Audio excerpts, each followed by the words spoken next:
महाराज जी, क्या आचार्य श्री रत्नों के पारखी थे क्या? तो उन्होंने आपके गुणों को देख करके, आपके गुणवान समझ करके उन्होंने आपको कहा कि आप ही को तीर्थ बना दें। तो क्या उनके मन में इतने कैसे भाव आए और वे ये जिन शासन की भी प्रभावना करेंगे और जिन शासन का जो शेर बताया जो आपको, तो वो सब बात सार्थक होती है। तो क्या आचार्य श्री में कोई अवधि ज्ञान के गुण भी आए थे? आचार्य श्री को तो अवधि ज्ञान तो छोटा मानता हूँ मैं, तो उनको कली काल का सर्वज्ञ मानो तो भी कोई बड़ी बात नहीं, क्योंकि वो तो एक अनूठा व्यक्तित्व था जिसकी इस युग में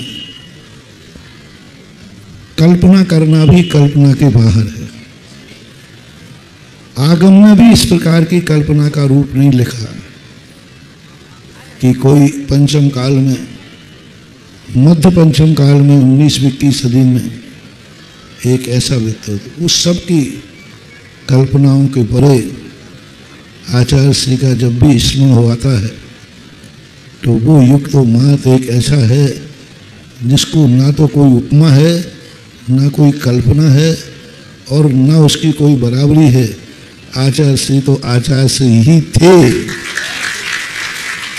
उसकी होड़ दूसरा कोई कर नहीं सकता। गोमटेश बाहुबली की कोई दूसरी मना मूर्ति नहीं बना सकता। गोमटेश बाहुबली की नकल खूब लोग कर रहे हैं, जम के कर रहे हैं, लेकिन अभी तक बाहुबली दूसरे अद्वितीय बाहुबली है।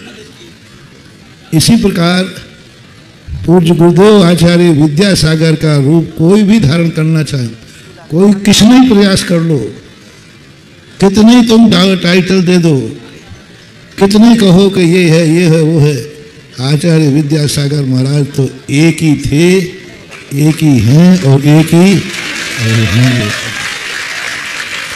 वो क्या थे, उनके रहस्य को हमारी जैसी छोटी बुद्धि नहीं समझ पाती। उन्होंने क्या देखा हम नहीं नाप सकते। उन्होंने क्यों ऐसा कहा, उसका उत्तर उन्हीं के पास है। अपने पास तो एक ही उत्तर है कि अभाग्य हैं हमारे जो आचार्य श्री को हम पसंद आ गए। अभाग्य है हमारे कि उन्होंने हमें आशीर्वाद देने के महत्व नमोस्तु का नहीं है, महत्व आशीर्वाद का होता है। अतिशय नमोस्तु में होता है, शक्ति नमोस्तु में होती है, लेकिन नमोस्तु के बाद यदि आशीर्वाद मिल जाता है वही का नाम नमोस्तु की महिमा होती है। इसलिए आचार्य श्री तो हम कितने टाइटल दें, लोग परेशान हैं कि आचार्य श्री ने सारे टाइटल तुम्हीं को दिए क्या।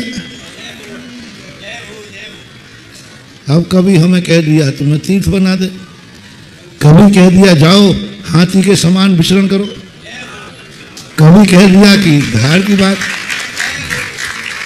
तो लोग परेशान हैं कि ये जब सारे टाइटल आचार्य श्री ने आपको क्यों दिए। मैंने कहा भैया ये मेरी भी सोच के बाहर है, मैं तो बहुत छोटी बुद्धि वाला हूँ, मैं कैसे सोच सकूं कि आचार्य श्री ने किस दृष्टि से दिए, और आचार्य श्री से पूछने की भी हिम्मत किसकी है, क्योंकि गुरु जो कहते हैं उस पर बट परंतु क्यों प्रश्न का सवाल ही नहीं उठता। गुरु का सोच गुरु जानते हैं, उन्होंने क्या सोचा क्या समझा, बस इतना जरूर है उन्होंने कुछ जरूर सोचा है तभी उन्होंने ऐसा कहा।